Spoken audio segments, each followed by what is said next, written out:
One of my favorite songs, mga kapatid. At napakatotoo po niyan. He watches us. All right, shall we all stand, please? And once again, you turn your Bibles in the first book of the Bible. Okay? Sigurado ko lahat po tayo mayroong Genesis.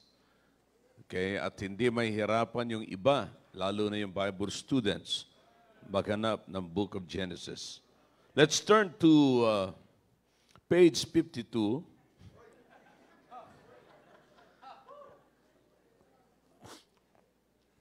Chapter 45. Chapter 45. Okay. Chapter 45 of the book of Genesis. We'll begin reading from verse number 1 down to verse number 24. Okay, medyo malayo-layo po ito, mga kapatid, para kasi maging maliwanag sa atin ang context. Okay, are you with me na? Genesis chapter 45, from verse number 1 down to verse number 24. Okay, verse number 1, then Joseph could not refrain himself before all them that stood by him, and he cried, because every man to go out from me.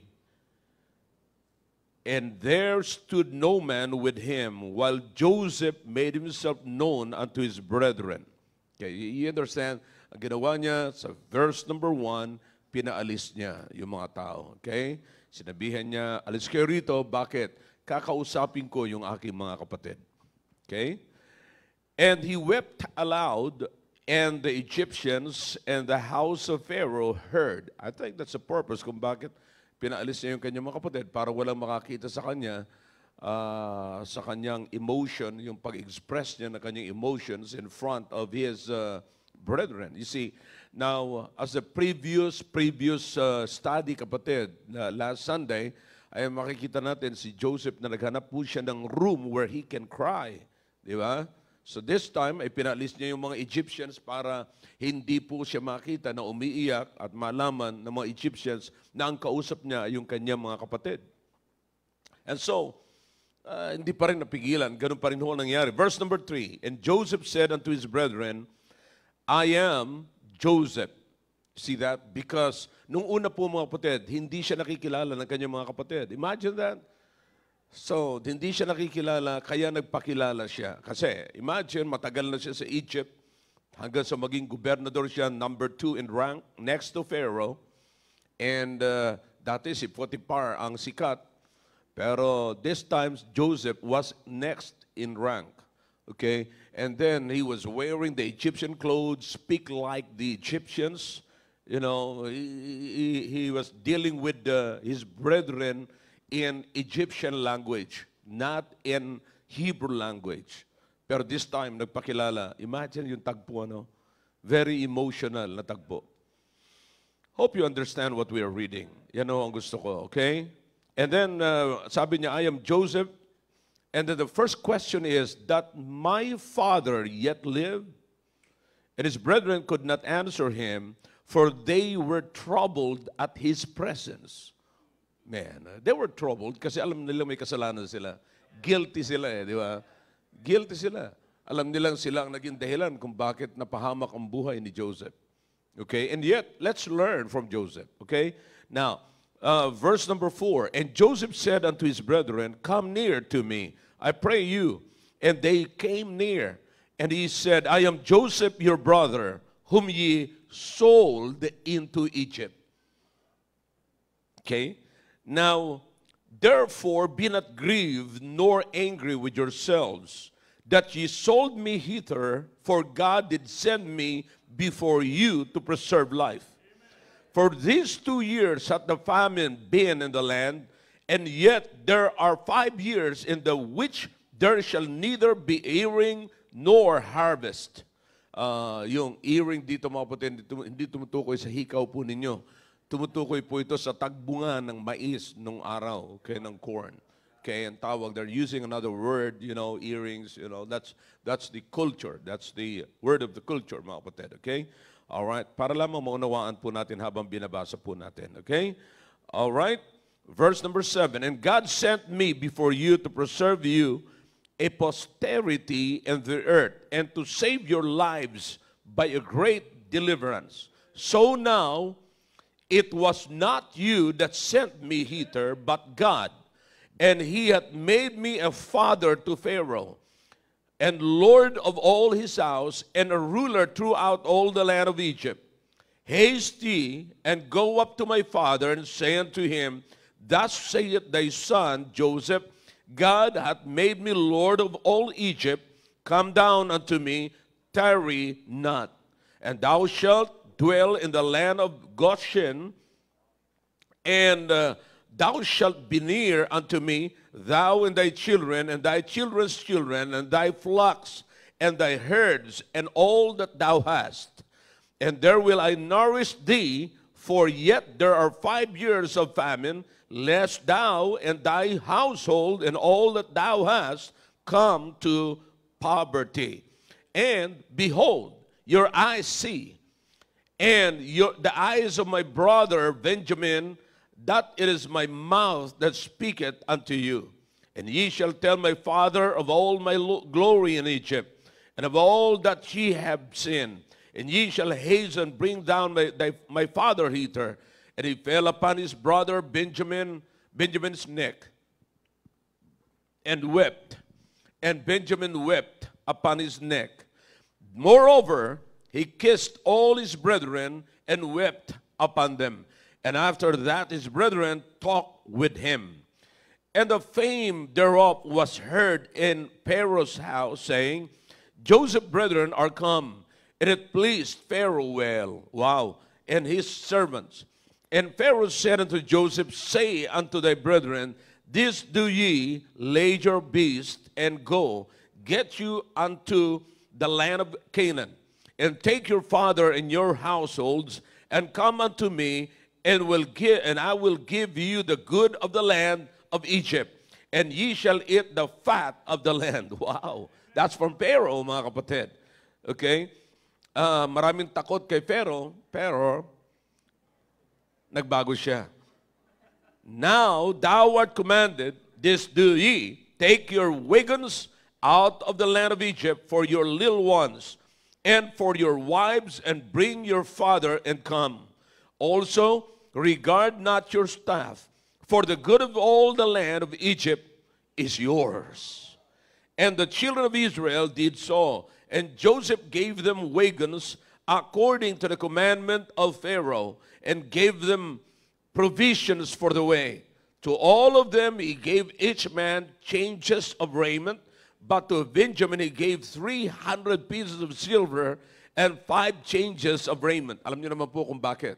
Kasi yun ang totoong kapatid ni Joseph.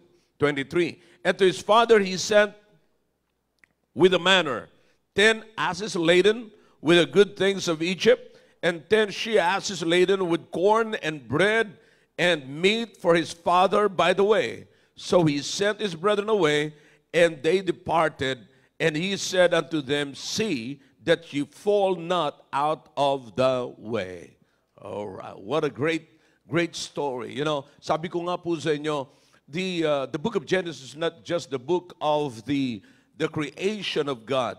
You see, it's not just about the life of Abraham. Bagamat sinasabi po natin, lahat ay nagsimula kay Abraham. But the book, ang karamihan kapatid na istorya na nasa book of Genesis is about Joseph. See, napakaganda po mga kapatid. Ngayon, this is actually the continuation of my message last Sunday about commit to forgiveness. Let's learn this morning about how to forgive what you cannot forget. Okay? But again, kasi ang pinakamahirap yung mawala sa isipan natin. Totoo ba yun? Na nawawala, saka ka na lamang magpo-forget pag na-forget mo na? My question is this. This is really the truth. You know? You see, ito ang totoo.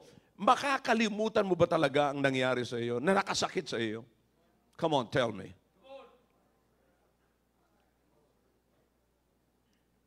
Makakalimutan mo or kinalimutan mo? Which one is right? A, makakalimutan mo. B, kinalimutan mo. Which one is right? Choose the answer, the right answer. A, raise your hand. B, raise your hand. Higher, higher. Kasi pag dito lang yan, kalahating limot lang yan. Alright, thank you, thank you. Alright, kinalimutan. So, okay, ang point natin ngayon, aaralin natin yan, ang X natin ngayon ay paano natin makakalimutan.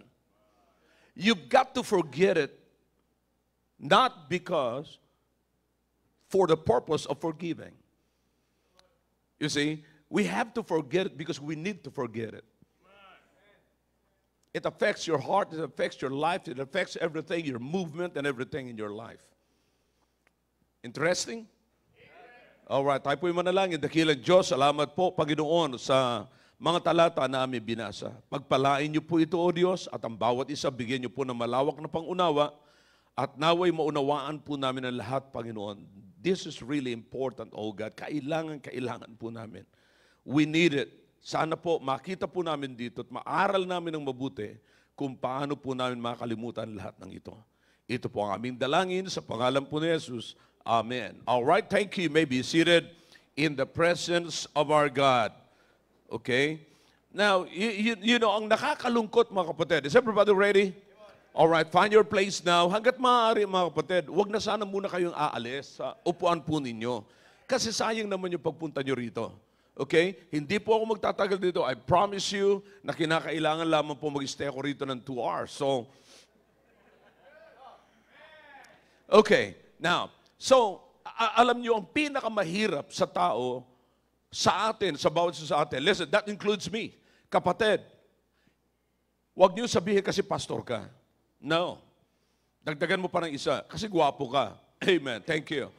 Thank you, girls. Listen, hindi po ang ibig sabihin, sapagkat pastor ako, hindi ako nakakaramdam ng nararamdaman ninyo. In other words, nau-offend din ako. Mas grabe nga po ang pagka-offend ko eh. Alam niyo kung bakit? Marami kayong nakaka-offend. Yeah. Mas marami kayong nakaka-offend kaysa sa akin. Di ba? Listen. Now, so, kapatid, pero aminin natin na araw-araw, ang diablo, mga kapatid, ay pinapakawalan niya ang mga hinubog niya na magaling mang-offend.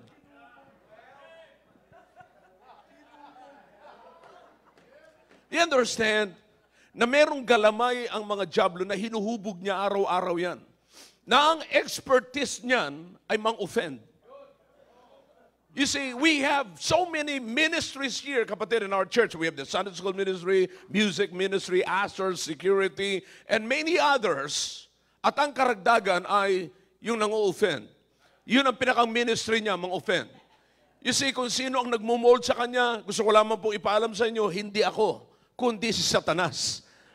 Alright? Now, araw-araw, pinakakawalan niya ng diablo para hanapin ang mga taong gustong maglingkod sa Panginoon, may desire na maglingkod sa Panginoon, pero ang pinakang hadlang para siya ay mahadlangan, mga kapatid, sa paglilingkod sa Panginoon, pakakawalan niya. Remember what the Bible says. Remember what Peter said. Ano sabi ni Peter? Mag-ingat ka. Why? Because Satan is out there as a roaring lion. Seek it. Seek it. You understand?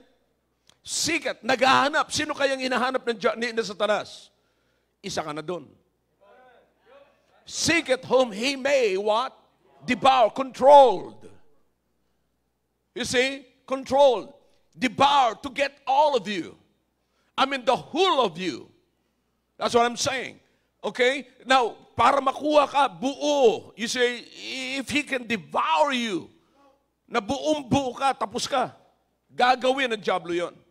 You see, araw-araw hindi po natin may iwasan ang mga taong nakaka-offend.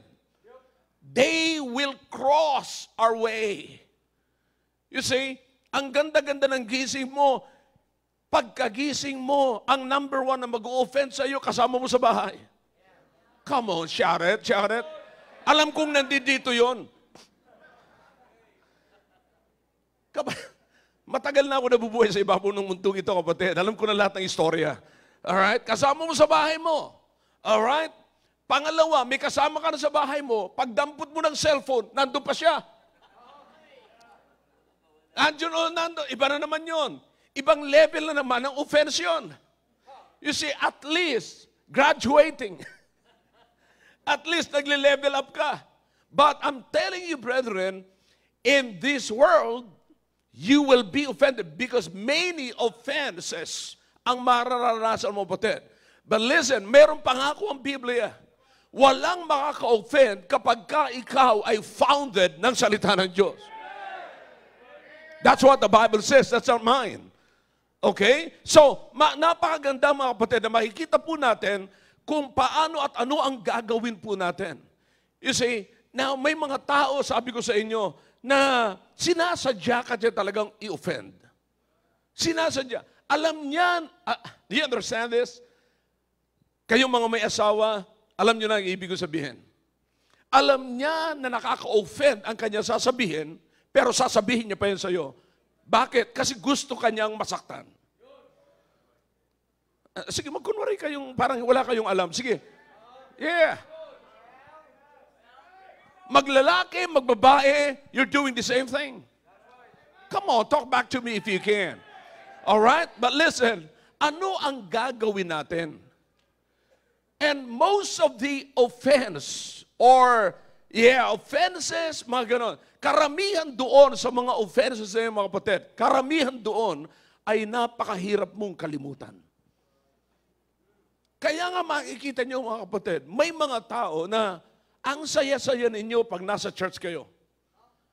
Ang saya-saya. Pag nag-uwian, wala uling imikan. Somebody talk to me. Yeah. Wala uling imikan. Nandun ka naman uli. Nakasimangot. Yung nakangiting wife, yung nakangiting nanay sa church, pag-uwi niyan, same as with men, same as with the husband. Come on.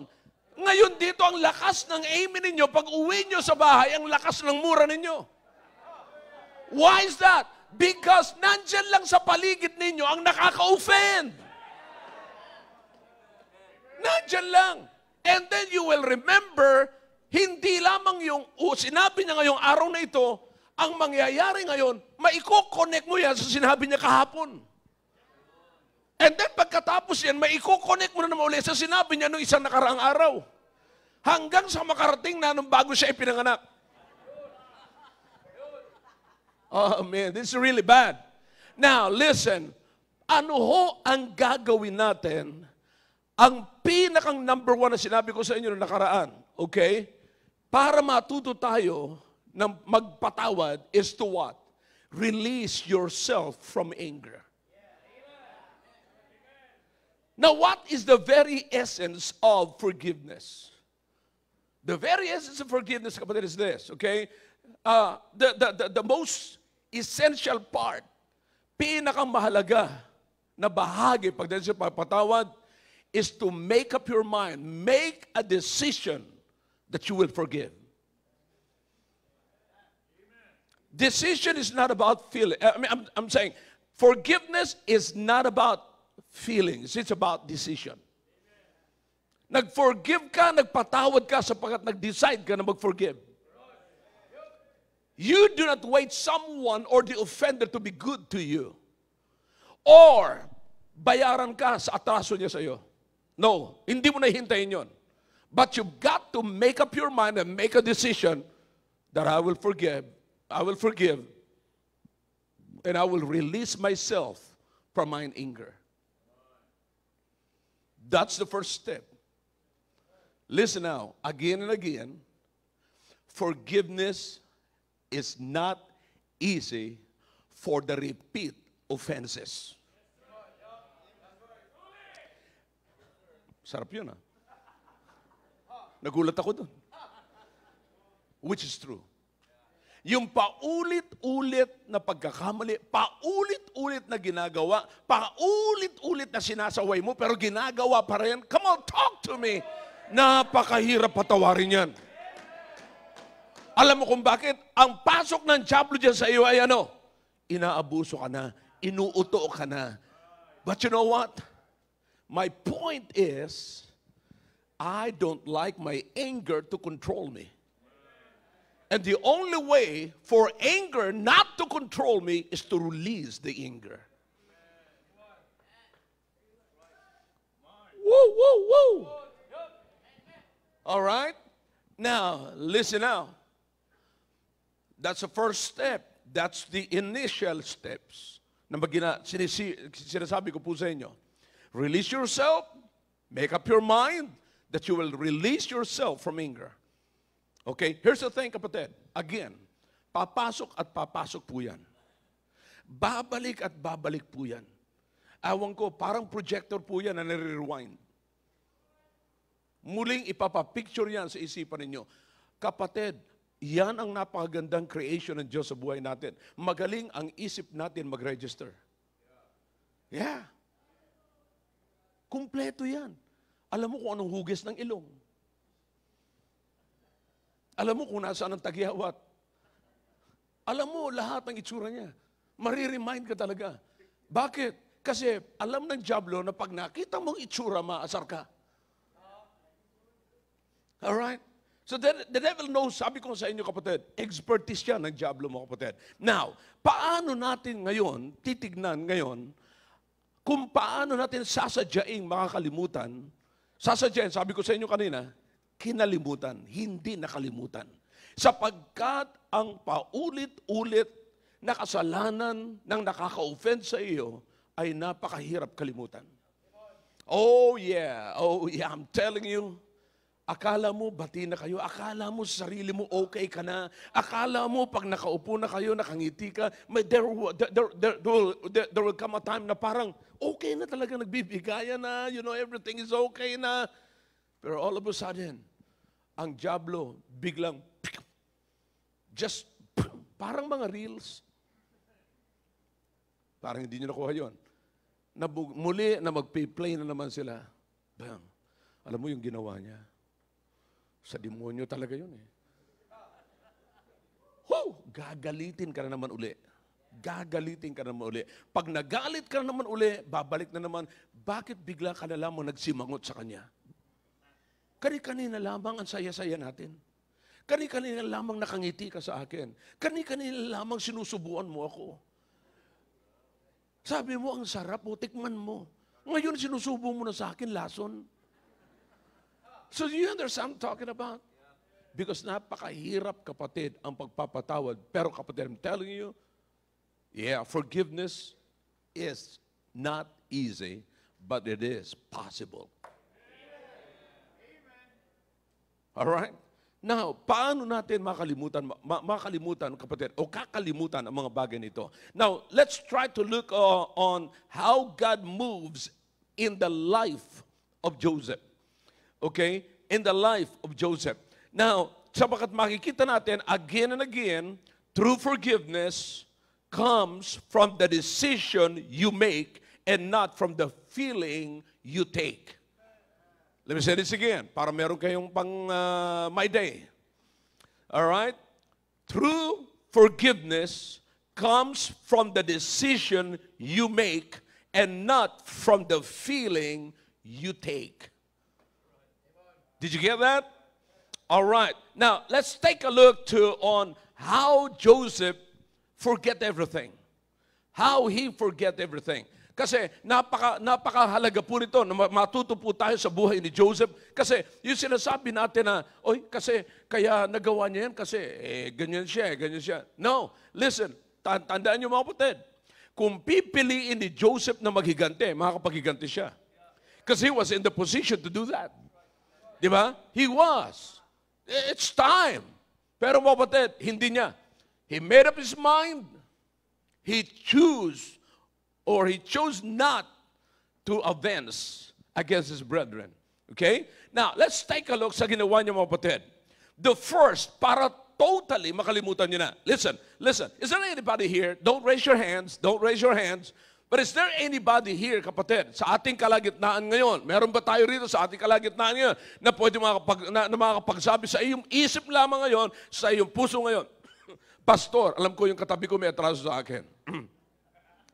O yung nasa harap ko, o yung nakikita ko, yung may atraso, nakikita ko, yeah, pero kinalimutan ko na. Pero ang diablo ay wise. May pinapaalala sa akin. Meron tayong kasabihan, kapag ka ni-remind ka ng diablo tungkol sa bagay na yan, i-remind mo lang ang diablo sa kanyang destination. Sa kanyang patutunguhan. You see, the devil is wise. The devil is trying to remind you of bad things para ma-distract ka ngayon sa iyong destination. You see? But listen, the devil cannot change your destination. Nor his final destination. Hindi niya na kayang baguhin yan. May final destination ang diablo, may final destination na rin tayo. Come on, talk to me, brethren. Amen. Yeah. We're heading to heaven. Sigurado na yan, 100%. Anumang oras mawala tayo rito, sigurado na natin ang langit. Ang diablo, anuman ang gawin niya rito, magtukso na siya, sirain niya ang buhay ng tao, his final destination is in the lake of fire. Don't you miss that. But he knows how to discourage, how to put discouragement in the lives and the hearts of a committed Christian. Alam niya kung paano ka tumbayin, paano ka i-discourage. I-remind ka ng mga nakakalungkot, nakaka-discourage na mga bagay. So alam niya, kaya niyang gawin yan, mga kapatid. I said, kayang gawin ng diablo yan. Pero anong ginawa ni Joseph? Here's the first step. Kung paano niya napanatili. Kasi, di ba, sinabi mo ngayon, may atraso siya, may atraso ganito, pero sinabi ko na sa sarili ko, come on, heads up. You ready for this? Gusto ko lang ipaalala sa iyo kung ano sinabi mo. Kakalimutan ko na ang lahat ng ito. Pero ang totoo nun, nakalimutan mo na ba talaga? Yung the fact na sinasabi mong, kinalimutan ko na to, dapat sa tuwing maaalala mo, sasabihin mo sa sarili mo, kinalimutan na kita. Huh? It's from the decision that you make, not from the feeling that you take. Pagka dumating na yan, yung feeling mo nagbabago. Alright? But listen to me now. Here's the thing. Number one, ginawa ni Joseph, mga kapatid. First, he did not repeat his offense in front of other people. He did not repeat their offense, yung offenses ng kanyang mga kapatid, okay, in front of the people. Okay, anong ginawa niya? Their offense is personal. So Joseph kept it privately. Okay? Now listen, wag yung anong mahirap to, mga kapatid. Okay? Nakita niyo mga kapatid sa binasa natin kanina? The first step na ginawa ni Joseph nung nakita niyo kanya mga kapatid, anong ginawa niya? Pinaalis niya yung mga taong nakapaligid sa kanya. Na hindi naman ho involved sa issue. Nauunawaan niyo ba nakabaliktaran niya ng ginagawa natin? Gusto nating maraming makarinig sa issue na naka-offend sa atin. Pero si Joseph, ayaw niya. Sabi niya, alis muna kayo dyan, mga pangit kayo. Wala na ho sa Hebrew yun, pero nasa Hilaurena version po yun. Alis muna kayo dyan, pinaalis niya lahat. And then, bakit? May sasabihin siya sa kanyang kapatid. Na sasabihin niya sa kapatid, ako yung kapatid ninyo na hinulog nyo sa balon at ibinenta nyo sa Egypt. Ako yun! Kita nyo? May pagkailonggo yan. Oh, bebe? Kita nyo? Ako si Joseph, ha? Oh, makikita nyo mga kapatid, pinalis niya yung kanyang mga kapatid, yung mga Egyptians. That's what we read a while ago, di ba? Kapatid, sabi ko, okay, market. You see, so there are only two reasons, mga kapatid, because si Joseph, Alam niya na ang ginawa ng kanyang mga kapatid, ay sa kanya lang. Hindi ginawa ng mga kapatid niya sa Egyptian. Ginawa ng mga kapatid niya sa kanya personal. So if it is personal, make it private issue. Do not make it any private issue. Don't make it a public issue. That you are going to put it into your account, in the media account, and you will publicize the pain that you are taking.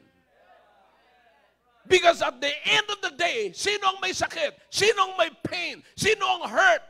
Hindi yung nakabasa. Not even your sympathizers. The end of the day, it is just you who are taking the pain. And others are taking the gain. Yeah. So sana ho makita natin. Now there are only two reasons why offended people are passing the offense to others. Number one, you want to hate them. You want to hate the offenders. Gusto mo, magalit din sila sa naka-offend sa'yo. Okay? Pangalawang rason mo, kapatid. Para masabi mo sa kanila at magkaroon sila ng different opinion doon sa naka-offend sa'yo. In other words, para mag-sympathize. At pag nag-sympathize sila, may kakaiba na silang opinion laban doon sa offender. Brethren, Brethren, you have to understand that God, listen, God is not glorified when you try to punish people by spreading the news against them and by hurting their reputation. Kailanman hindi natutuwa ang Diyos kapag ini-spread mo ang damage, kapatid. We are called to spread the gospel and not the gossip. Again, one more time. We are called to spread the gospel and not the gossip. God is not pleased when you punish the people or punish the offender by spreading their fault or their mistakes or their sins, their transgressions, whatever. Ano man ang ginawa sa inyo, hindi matutuwa ang Diyos pag in-spread nyo kung anong ginawa nilang nakasakit sa buhay mo. You see, listen, actually, you will not be hurt if you don't allow the hurt. You'll not be in pain if you don't allow the pain. See? So, you, by hurting the reputation, hindi matutuwa ang Diyos. You're just spreading the pain, sabi ko nga, mga kapatid. You're just spreading the hurt. And God is not pleased. God is not glorified. You see? So anong gagawin natin, mga kapatid? Just like Joseph. Ano ginawa ni Joseph, mga kapatid? Okay. Diyan muna kayo, may pag-uusapan lang kami. Last Friday, ito lamang po, Friday night, after I preached for the revival in Suwan, may kinausap po akong tao, she was in pain, hurt. You know, sabi ko, okay. Kasama ko si Pastor RJ, kasama ko because they're pastors, si Pastor Lloyd, sabi ko, all right, let's talk to her. Kinausap namin, all right, usap kami. Pinalis sila, siniwalay namin siya. Okay, nag-usap kami. At the end of the conversation, my goal is not to lift up my reason, not to lift up her reason, not to lift up other people, but to lift up the Lord Jesus Christ. God must be magnified during the talk. Ang palakihin ninyo, hindi yung issue. Ang palakihin ninyo ay Diyos. Minsan kaya hindi yung nagkakasundo-sundo ang usapan. Alam niyo kung sinong malaki? Yung parang nag-aakala na, ako may karapatan. Ba't mo ginawa sa akin yan? Yeah, you know. You see, kapatid, dapat ang malaki para magkasundo kayo, Diyos. Kaya hindi nagkakasundo sino ang malaki. Kung sino ang akala niya may mataas siyang pinag-aralan, akala niya malaki ang pera niya, akala niya malaki ang influensya niya. But no, sir. Ang dapat lumaki sa usapan ay ang Diyos. Pag pinaliit niyo ang Diyos sa usapan, kapatid, sa pag-aareglo, wala kayong maaareglo. Bakit? Ang mananalo dyan kung sino ang malaki. Pero pagka ang Diyos ang minagnify ninyo, magnify, palakihin, Diyos ang mananalo. At kapag ka ang Diyos ang manalo, kapatid, I promise you, everybody's happy. Sa usapan ng mag-asawa, sino nananalo? Laging misis. Sino nananalo? Sabi niya, Pastor, mali yan. Hindi, sa isip mo, ikaw pa rin. Kahit nasampal ka na, ikaw pa rin eh. Kaya nga kayo, pagka nag-uusap kayo mag-asawa, mong sasaktan ang misis mo. Bakit? Karagdagan niya ng kanyang panalo. Kita mo na, sinampal mo ko. Point yun.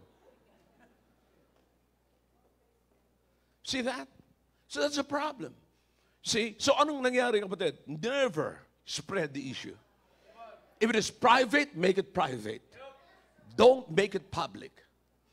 Ikaw lamang yung naka-offend eh. Yan ang sabi ng Biblia eh. Pag hindi siya, pag ikaw na-offend, anong sabi ng Biblia? Puntahan mo yung naka-offend sa'yo. Kausapin mo. Okay, pag hindi siya naniwala, magdala ka ng 2 hanggang 3 witness. Magdala ka ng witness. Pag hindi pa rin siya naniwala, bayan mo na. Let God be God. Let it go and let God. Okay? All right. That's the first. Number 2. Para madaling makalimutan, hindi na inulit. Alam niyo mga kapatid, by the way, bago makalimutan, pag nagsimula kang i-spread mo yan, do you understand? Nagpaparami ka lang ng mga magpapaalala sa iyo. Sinabi mo rito 1, sinabi mo rito 2, sinabi mo rito 3. Imagine kung ilan ang nasabihan mo yan, ganun karami ang magpapaalala sa iyo na ikakalungkot mo. Woo! Yeah!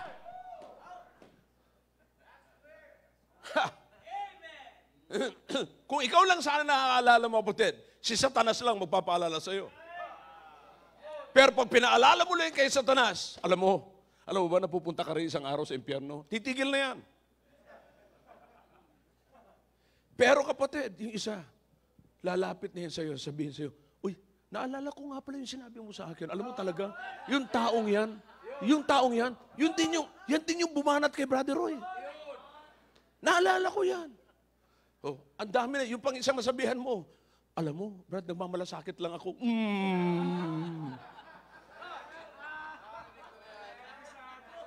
Dihin mo na tumadinggoy, oy, Manila Boy 2-its. See, you understand? All right, let's go to number 2. Okay? Para makapagtananghalian na tayo. Okay? All right, number 2.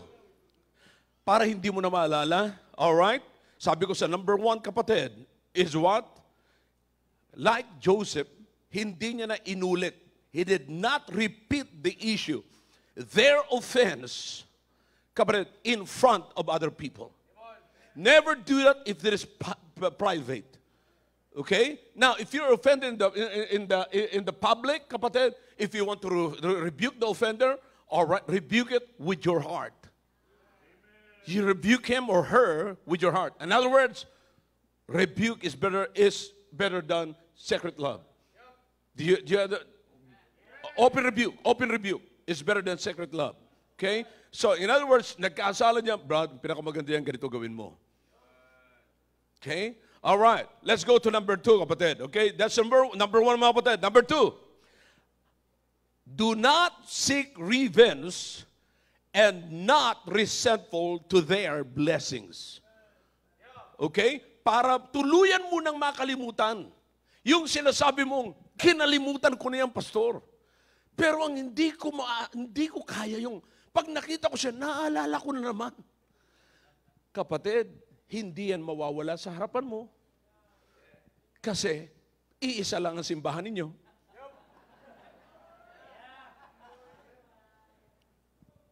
Alright?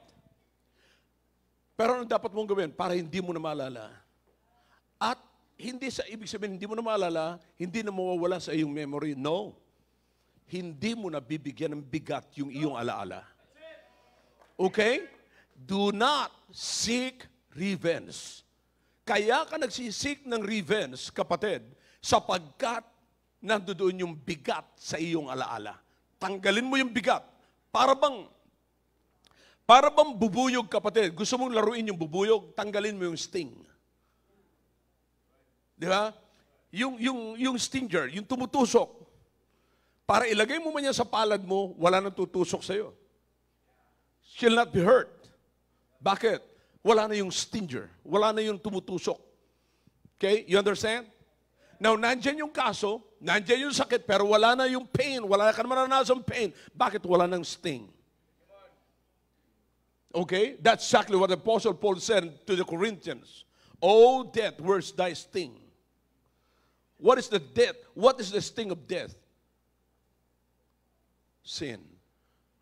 Eh kung alam mo forgiven ka na sa iyong kasalanan, wala na yung kabayaran ng iyong kasalanan. Where's the sting of death? Wala na. Is that clear? Yan ang paboritong talata ni Willie. O death, where is thy sting? Okay? Now, here's the thing, kapatid. Do not seek revenge because you cannot forgive if you're trying to hurt the one who hurt you. Let me say this again. You cannot forgive the one if you keep trying to hurt the one who hurt you. Hindi mo siya mapapatawad. Bakit? Gusto mong gumante. Gusto mong saktan yung nakasakit sa iyo. Hindi mo siya mapapatawad. Walang kapatawaran yan. Walang katapusan yan, kapatid. Bakit? Pag nasaktan mo siya uli, sasaktan ka niya uli. Mag-iisip din siya, nasaktan ka uli. Wala nang katapusan. Hanggang kailan? Hanggang sa dulo ng walang hanggan. You see? Now, listen now. Keep this in your mind, mga kapatid. Revenge does not heal your hurt. Revenge does not heal your hurt. Revenge will not change the person who hurt you. That's the reason why you should not revenge. Bakit? Hindi niya kayang tanggalin ang sakit sa puso mo, ang sakit sa damdamin mo. Hindi niya kayang tanggalin. At hindi mo rin mababago ang tao sa pamamagitan ng paghahiganti mo. Yeah. You understand? This is what I've heard, mga kapatid, kung bakit tuloy-tuloy ang gera natin with the Muslims. Kasi gantihan eh. Walang naitatanim sa puso eh. It's about, sabi nila, it's about principles. No, kasi papatayin kita kasi pinatay mo yung mga ninuno ko eh. Ninuno pa yun. Walang kaalam-alam mo yung mga apo. Wala nang alam. Dahil lang lamang sa ganung klase prinsipyo mo, Ted. Now I'm saying, revenge does not heal you, does not heal your hurt. Revenge will not change the person who hurt you. Revenge will not ease the pain of what's going on in your heart. Yeah. Hindi niya kayang tanggalin yung pain na nararamdaman mo ngayon sa iyong buhay, kapatid. Kung gusto mo matanggal ang lahat ng mga bagay na yan, here's what Jesus said. What Jesus said. You've got to cleave on the teaching of the Lord Jesus Christ. Those who were hurt, ito dapat ang panghawakan ninyo. Ito dapat ang taglayin nyo, kapatid. Jesus said in the book of Matthew chapter, you don't need to turn to it. Jesus, if you can put that on the screen, maganda. Jesus said in the book of Matthew chapter 5, verse number 44, pray for them that despitefully use you. You see that? Pray for them which despitefully use you and persecute you. You see, notice, despitefully use you. Not just pray about them, but pray for them. Magkaiba po yung about sa for. For is referring to their favor. Sa pabor nila, mga kapatid. Pray for them that they never reap what they sow. Remember the Lord Jesus Christ. Nung siya ay nasa cross, ano ang kanyang panalangin para doon sa mga nag-aalipusta? Huwag niyo pong singilin sa kanila ang kanilang kasalanan. Bakit? Sapagkat hindi po nila nalalaman ang kanilang ginagawa. May mga tao, mga kapatid, na tuwang-tuwa pagka sila nakaka-offend, tuwang-tuwa pagka sila nakakagante, pero dapat ilagay niyo po sa mga taong gumagawa ng ganyan, ni hindi nila alam kung anong kanilang ginagawa. They are just adding pain to their wounds. You know, you understand that, how foolish we are. Na alam na natin nasasaktan tayo, pero dinadagdagan pa natin, imagine tayo ng imagine na, grabe talaga yung ginawa niya sa akin. Now, sino nagdadagdag ng pain? Come on, talk to me if you can. Sino nagdadagdag ng pain? Hindi yung kalaban mo, kundi ikaw. You see? Now, you've got to pray for them, in favor with them, na wag naman sana niyang anihin ang kanyang ginagawa. Oh boy, listen now. Kapag kami nagsalita laban sa inyo, pagka chinismis niya kayo, alam niyo, accepted kapatid, nagkasala ka. Okay? But kapag meron nag-i-spread, huwag kang matakot. Huwag ka ring mag-alala at huwag ka ring magalit. Bakit? In the first place, nagkasala ka talaga eh. Ako, prinsipyo ko po yan eh. Pag nagkamali ako, nagkasala ako, chismis mo ako, fine. Bakit? Ginawa ko eh. No problem. Pero, sasabihin ko sa Panginoon, Panginoon, itong mga nagchichismis na ito, naway wag ho nilang anihin ang kanilang ginagawa ngayon. Because one day, pag nagkamali kayo ng isang katiting, iisipin mo, somebody is spreading also the gossip. Why is it? Because you did too. Ginawa mo rin. Kaya masyado tayong namumuhay na ang ating pamumuhay is not enjoying what God is giving us, but we keep on what? Defending ourselves. But listen, if you will let God to do it, then God will defend you. Bakit ikaw ang depensa if God can defend you? In the first place, ano sabi ng Panginoon mo, kapatid? Vengeance, talk to me, come on, is mine, not belongs to you. Because if they persecute you, who are they persecuting first? Christ. God. All right? Now listen. You've got to pray for them. Pray for, in favor with your offenders. Okay? Anong panalangin mo? Nanawa, wag po nilang anihin ang kanilang tinatanim ngayon. And that they never feel the punishment that you feel they deserve. May mga pagkakataon sa buhay natin, nakikita natin yung mga offenders natin, nagagalit tayo. O dapat parusahan ng mga taong ito. Dapat magkasakit itong mga taong ito. Sana wala ho sa, ang panalangin natin, Panginoon, wag naman po sana nilang maramdaman ang punishment na deserve nila. Wag naman sana.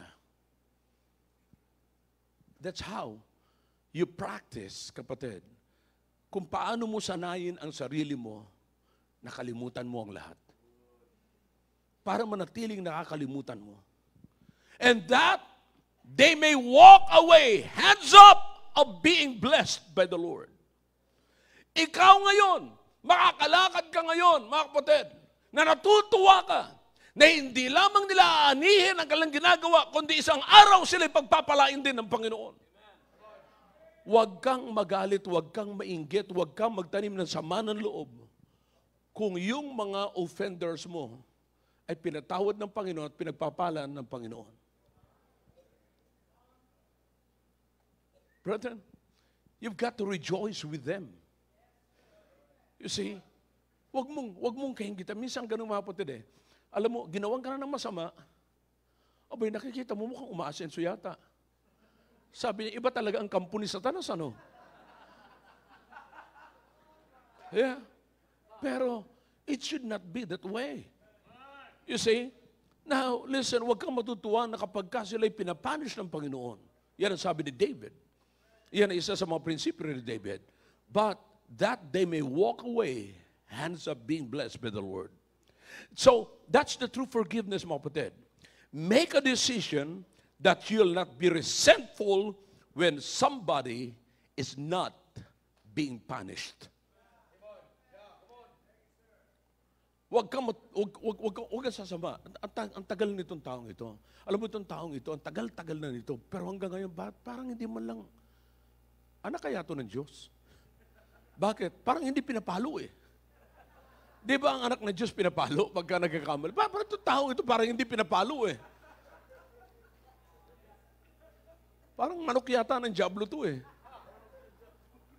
Yeah. Pangulot eh. Panggulo. Yeah? So, bakit hindi ito pinaparusahan ng Diyos? Anak ba ka ng Diyos to?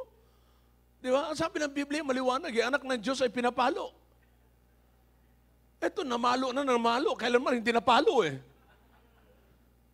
So you understand, mga kapatid? That's true forgiveness. Huwag kang magagalit kapag ka, listen, kapag ka ikaw, nakita mo na yung nag-offend sa'yo ay hindi napapanish ng Diyos. Forget it. What we're talking about right now, kapatid, is this.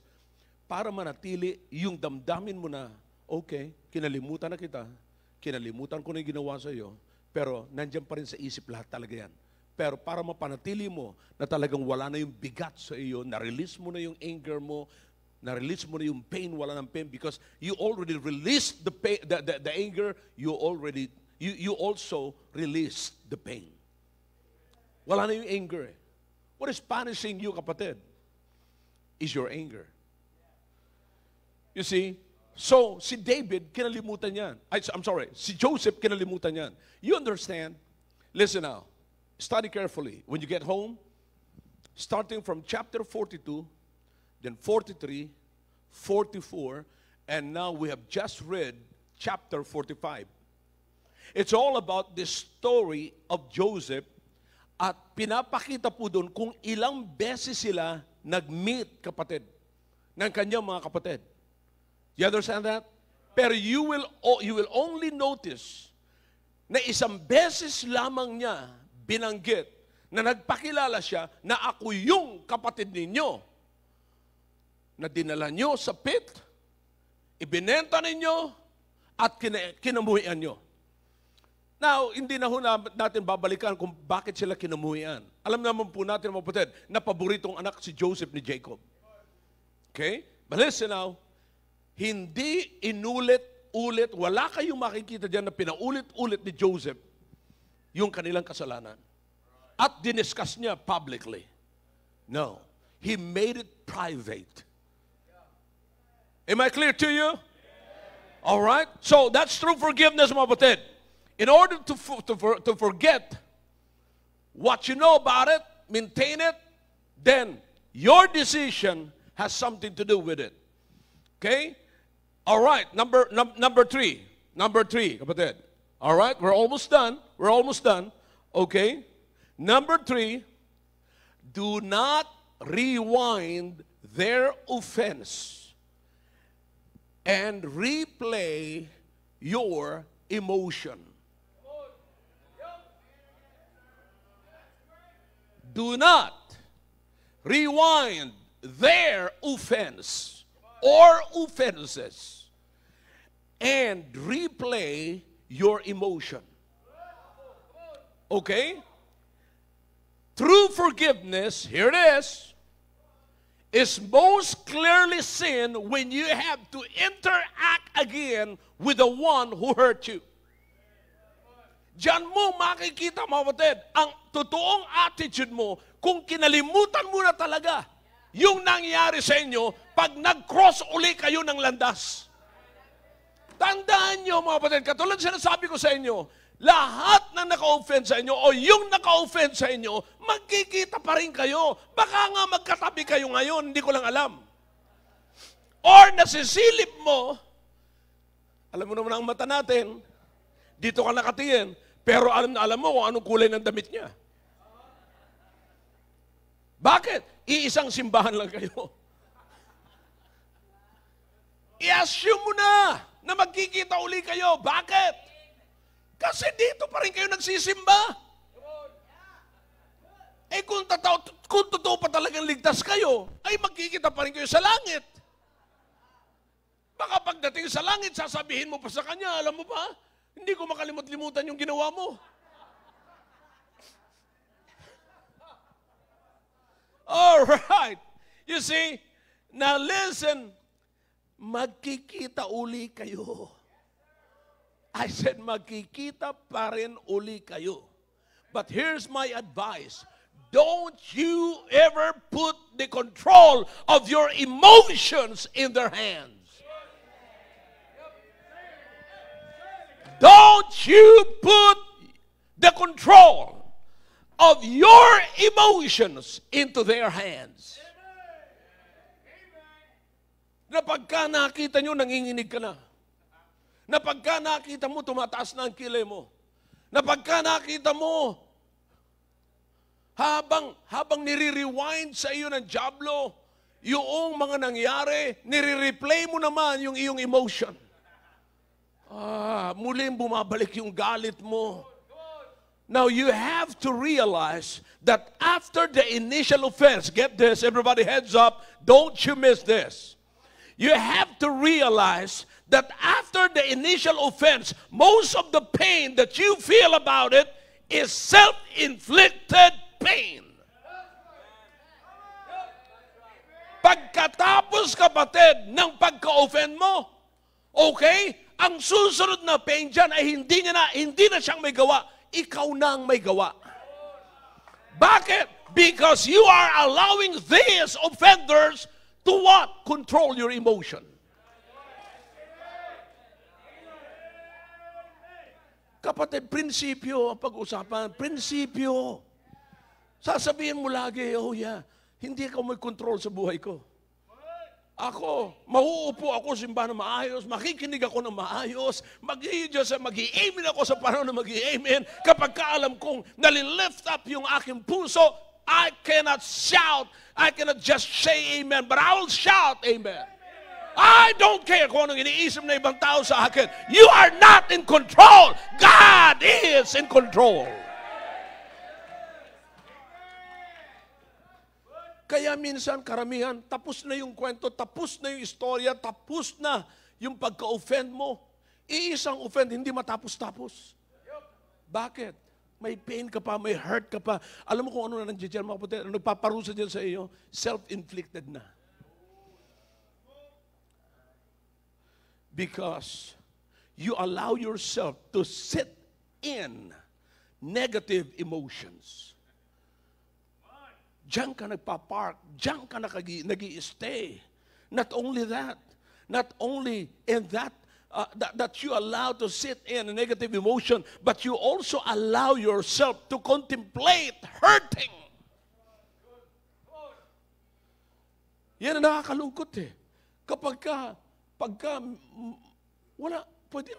We're commanded to meditate the Word of God. Ang dapat nating pagbulay-bulayan ay ang salita ng Diyos. Eh, ang pinagbubulay-bulayan mo, yung pain. Yung sakit. Kawawa naman ako. Lagi na lamang ako ganito. Sinaksak mo ang puso ko. Lagi na lang minimeditate yung pain, yung hurting. You see, you allow yourself to do that, kapatid. You allow yourself to keep walking down memory lane in hurting yourself. Bakit papahintulutan mo na nandun ka lagi sa memory lane at walang ibang nagpa-flat sa isip mo, sa memory mo, kundi yung sakit? Now, who is trying to hurt you? Not the offenders. Baka nagre-rejoice ni offenders mo eh. Baka nagsasaya na yon. Pero sino ngayon nag-hurt sa'yo, na sumasakit sa'yo, nagdadala sa'yo ng pain?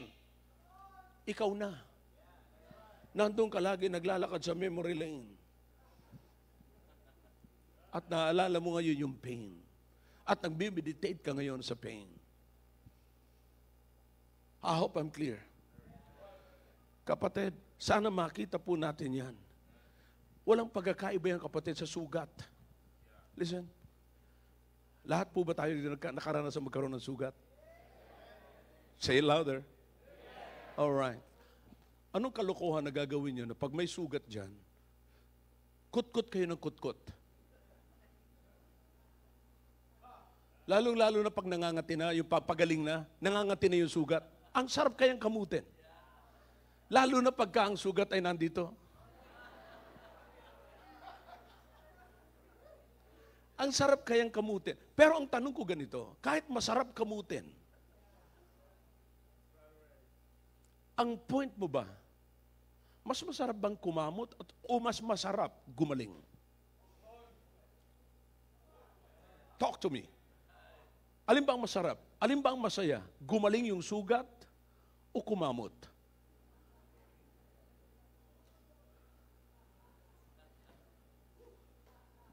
Meron kantang ganyan. Meron pa kayang sasarap sa pagkamot ng habang kinakamot ay nababakbak ang balat.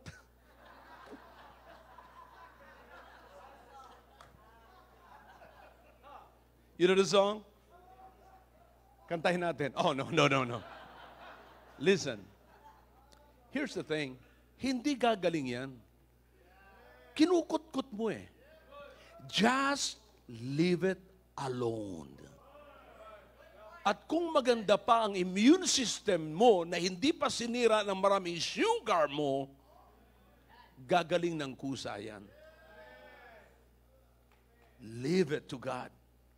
Huwag mong kutkutin ang problema mo. Ang pain mo, sapagkat habang kinukutkot mo yan, lumalaki ang sugat. Hindi gumagaling. Leave it to God.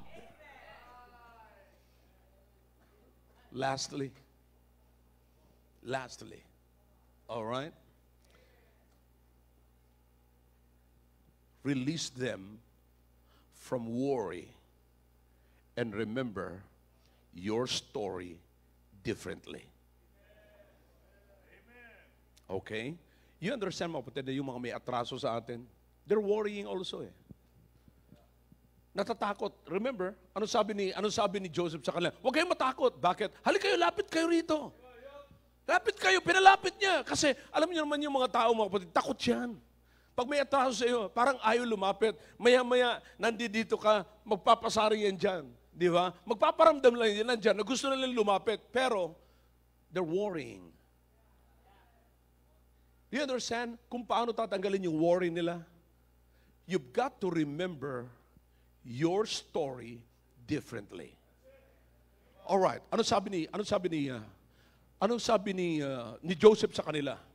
I am your brother. Okay? Ako yung kapatid ninyo na hinulog nyo sa pit. All right? He can still remember it. He can still remember the story. But he remembered his story differently. Bakit? Do you understand? Don't miss this. He was saying, I am your brother whom you put into the pit. But I did not stay in the pit.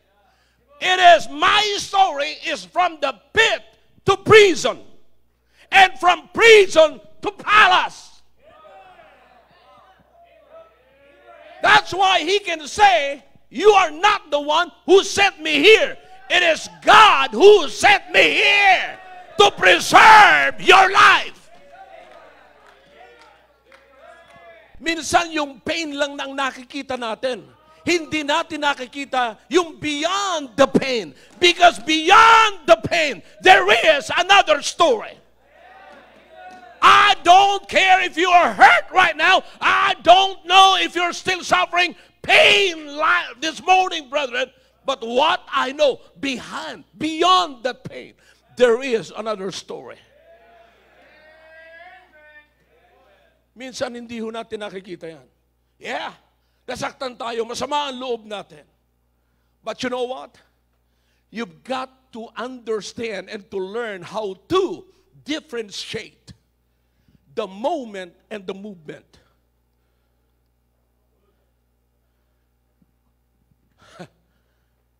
Parang natulala kayo doon. Dapat maunawaan nyo ang pagkakaiba ng moment sa movement. What is Joseph's moment when he was in the pit? But you know what? While he was in the pit, there is a movement. God is moving.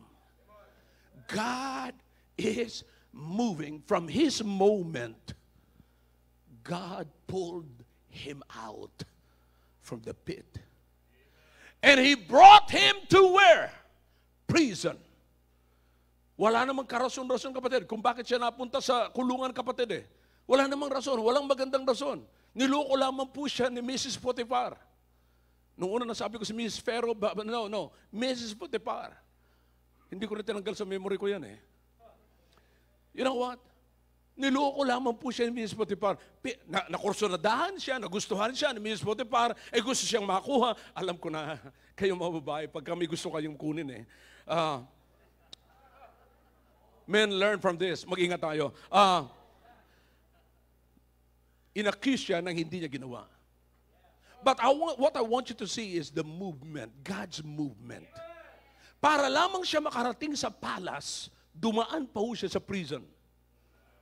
And sometimes hindi natin maintindihan. Maaaring sasabihin natin, nandun na nga ako sa pit. Nangyari na nga ito. Grabe na nga yung pain. Ngayon nandito naman ako sa presuhan na ito, sa kulungan na ito. Wala naman akong kasalanan. Everybody understand na kung gaano kasakit ang makulong na wala kang kasalanan. I know some of you nanggaling kayo sa kulungan kasi lasing kayo eh. Yeah. But listen to me now. From there, na naginip yung mga kasamahan niya, kapatid. Pagkatapos na naginip, ininterpret niya yung panaginip. Sabi niya, sige, alalahanin mo ko pag lumabas kayo. Nakalabas na yung dalawa, pero hindi man kapatid siya naalala. Nagkataon na naginip, mga kapatid, si Pharaoh. Sino nag-interpret? Joseph. And from there, nilabas siya sa kulungan. Naging number 2 Pharaoh siya. So you understand that? Look at the movement. Minsan iisipin natin parang hindi ko makita ang solusyon sa problema ko. Minsan parang ang sakit hindi na mawawala. Maghintay ka lang. Baka katatanggal mo lamang sa pit. Ngayon nasa prison ka. Later, nasa palace ka. Listen, I'm not trying to tell you that you can be like Joseph. But I'm telling you, there must be a movement when there is a moment in your life. Let me ask you a question. What is the moment of your life? Huh? Right now. Ano yung moment sa buhay mo? Yung mga nangyayari sa buhay mo na hindi mo nagugustuhan, yung pain and everything. Ano yung nararamdaman mo ngayon? Tandaan nyo, you wait for the movement. Huwag mo sasabihin sa akin na hindi ka nakikita ng Diyos. Huwag mo sabihin sa akin na tulog ang Diyos. Ano sabi ng Panginoon sa mga Israelites? Shh! Be still and know that I am God. Relax. Relax. Huwag kang magwawala. Huwag kang sisigaw. Huwag kang titili. No. Relax. Easy, man. Easy. Why? There's gonna be a movement in your moment. In your moment, there's gonna be a movement. I don't know about you, but listen to me now. There's no reason to keep bitterness in your heart. Walang rason, kapatid, na magtatago ka ng sama ng loob para hindi mo makalimutan yung pain. Like what I've said, pain births what? Bitterness. And bitterness prolongs the pain.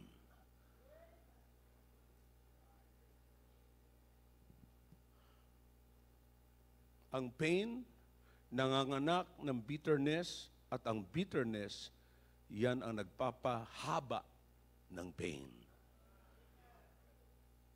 Naway, maunawaan po natin na maganda nang isipin natin lagi, nakakalimutan ko na ito. tapos na ito. Tapos na ako rito. Kinakalimutan ko na ito. Every time na maalala mo yan, all right, go back to this message. Huwag magkutkot ng wound. Kahit masarap kumamot, natutuklap ang balat. Kapatid, tandaan nyo, hindi gagaling ang sugat. As long as there is wound, pain is visible and possible. Am I clear to you? So that's the only way, the easiest way, para sanayin natin ating sarili to forget what we cannot forget. Hindi ko na sasabihin sa inyo na forgive what you cannot forget. No, forget what you cannot forget. Because the solution of that is what? Forgiveness. Forgiveness, the first step is what? Release yourself from anger. And to release yourself from anger, you've got to make up your mind, make a decision. Make a decision that I will do it. Lahat siya mga kapatid. Ako naniniwala mga kapatid, na bagamat hindi na makilala nila si Joseph, pero naaalala pa rin ni Joseph kung sino sila. At hanggat nakikita nila, naaalala ni Joseph yung kanyang mga kapatid, naaalala rin ni Joseph kung anong ginawa sa kanya ng kanyang mga kapatid. But intentionally, hindi yun ang pinili niya. Ang pinili niya, merong another story sa buhay ko. Can you see that this morning? Na merong nangyari sa iyo, masakit ang nangyari sa iyo, nakakasakit ang nangyari sa iyo, but God is showing you another story beyond the pain. Can you see that? If you can't, ngayon, nawa ang mensaheng ito, natulungan kayo na makita yan. Lumapit kayo sa Panginoon, kausapin niyo ang Panginoon, Panginoon, ipakita niyo po ang sinasabi ni Pastor ngayon. Beyond the pain, what is my other story? Am I clear? Shall we all stand, please? Dakilang Diyos, salamat po sa inyong salita. Pagpalain niyo po ang mensaheng ito. Nawa po'y naging maliwanag ito sa buhay ng inyong mga anak.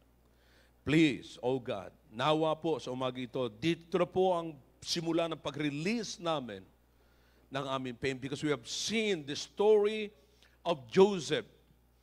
Yeah. He appeased the worry of his brethren and accept his story differently. Oh God, please, give us kind of spirit that we could be able to forgive those who cannot forgive. By your grace, oh God, we can. Because it's possible. With God, nothing is impossible. Your heads are bowed, your eyes are closed. God is speaking to your heart through that message this morning. I want you to step out of your seat and come forward, kneel down, and talk to God.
Muli po, O Diyos, nagpapasalamat kami sa ginawa niyo po sa aming kalagitnaan.